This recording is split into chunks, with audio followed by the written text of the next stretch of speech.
Toronto is my town. I wouldn't live anywhere else.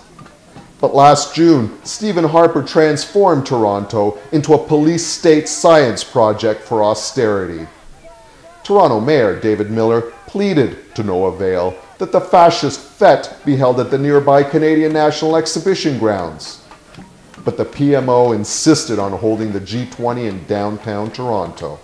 This caused massive economic loss to local small businesses, but the G20 wasn't about anything local or small.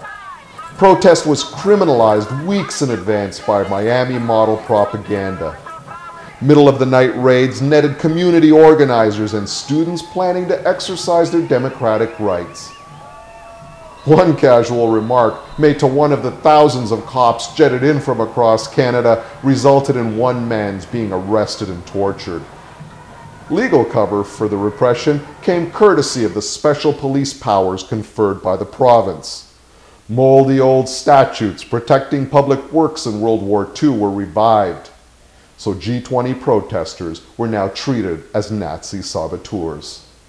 Ontario Ombudsman Andre Marin subsequently found the passing of this ordinance was illegal. But that's cold comfort to more than 1,000 citizens arrested and held in a makeshift concentration camp in an old film studio. Every time I drive by there now, I think of the municipal stadium in Santiago, Chile, where Pinochet sent the first dirty war victims after the overthrow of democracy there.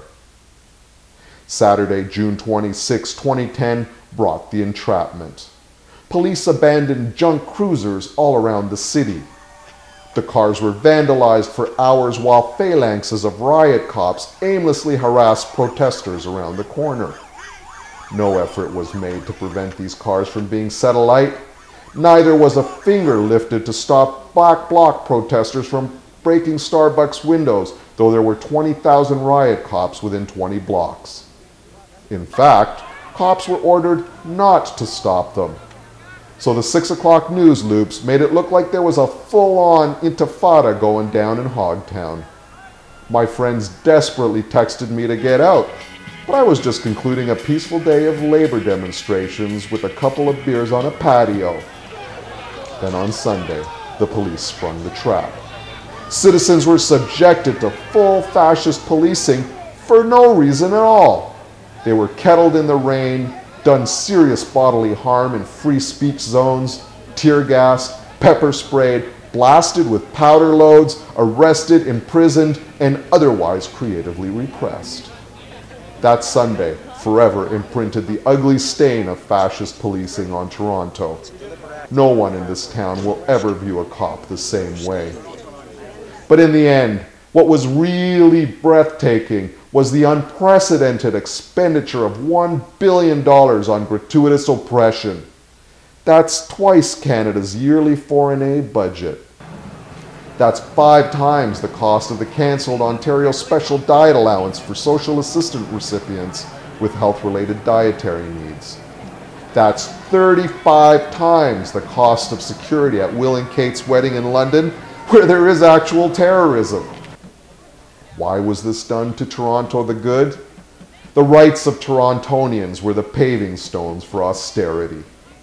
The grand poobahs of the New World Order were working out the details to cover capitalism's big fuck-up by putting the squeeze on their citizenry.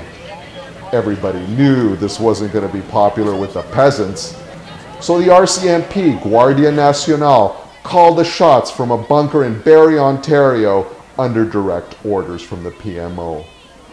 Harper showed the world that even in the peaceable Dominion of Canada, the iron heel would crush the face of civil society. Since then, austerity plans have been imposed on England, Ireland, Portugal, and Greece. In the aftermath of the G20, there was no explanation for the brutality, much less a public inquiry. Protester Adam Nobody and passerby Dorian Barton suffered unprovoked aggravated assaults at the hands of police. Clear video images of the assaults were deemed insufficient evidence by the police Special Investigations Unit. But the charges were finally laid against the 2 cops after the public outcry threatened the status quo.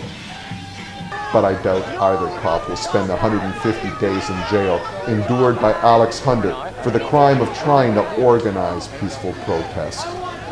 Toronto isn't the same anymore. It doesn't feel safe or peaceable or free. But thousands of my fellow Torontonians now know in their bones that capitalism unfettered is a cancer on democracy.